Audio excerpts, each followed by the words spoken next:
Bienvenue sur La Base, les 2 minutes pour comprendre un peu plus chaque jour comment améliorer le taux de délivrabilité de vos campagnes emailing par Mindbase.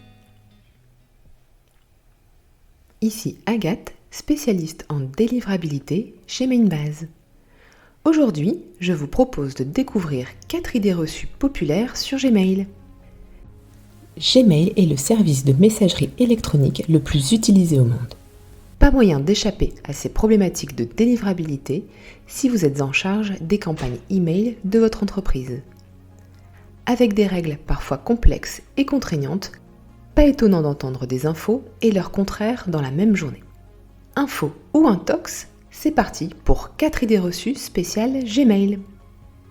Première idée reçue. Le taux de délivrabilité vient de baisser. Gmail change son algorithme tous les jours. Intox. Oui, Gmail utilise des algorithmes complexes qui évoluent selon l'expéditeur. Un de ses atouts, c'est son apprentissage automatique qui permet de s'adapter aux pratiques des spammers. Mais pour réaliser son analyse, le système de filtrage de Gmail ne se base pas que sur le service de courrier électronique qu'il propose.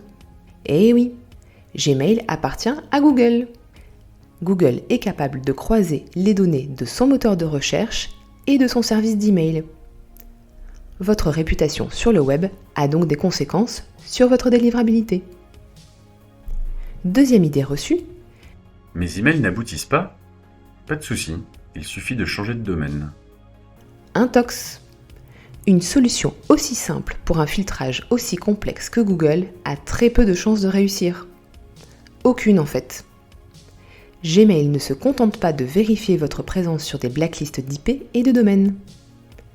D'ailleurs, vous utilisez probablement plusieurs domaines pour une même campagne. Par exemple, le domaine expéditeur, ou le domaine qui permet le tracking ou suivi des liens.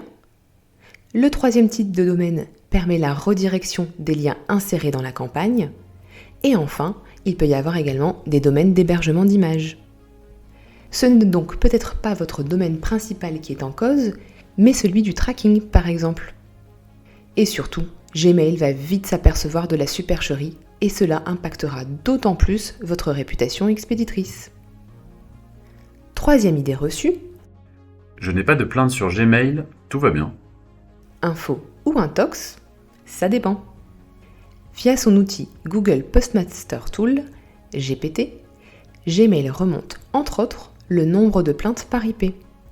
C'est une information peu précise.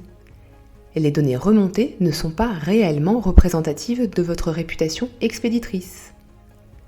L'absence de plainte ne veut pas forcément dire que vos messages n'arrivent pas tous en courrier indésirable.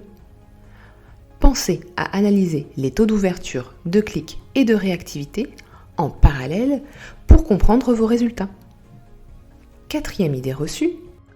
Il ne faut pas que mes campagnes arrivent dans l'onglet promotion, sinon personne ne les verra. Intox. Cet onglet est dédié à une typologie de courrier en particulier. Lorsque l'utilisateur s'y rend, c'est qu'il attend ce type d'email et qu'il est disposé à y être attentif. D'ailleurs, la majorité des email service providers proposent maintenant cet onglet promotion. Cela n'a pas engendré de baisse de performance, mais un confort de lecture pour les utilisateurs. Avec ces conseils, vous devriez améliorer vos campagnes email rapidement. Si vous voulez plus d'infos, on analyse le sujet sur notre article de blog. C'était La Base, le podcast de Mindbase sur la délivrabilité des emails. Merci de nous avoir écoutés. Si cet épisode vous a plu, laissez un avis sur votre plateforme de podcast préférée.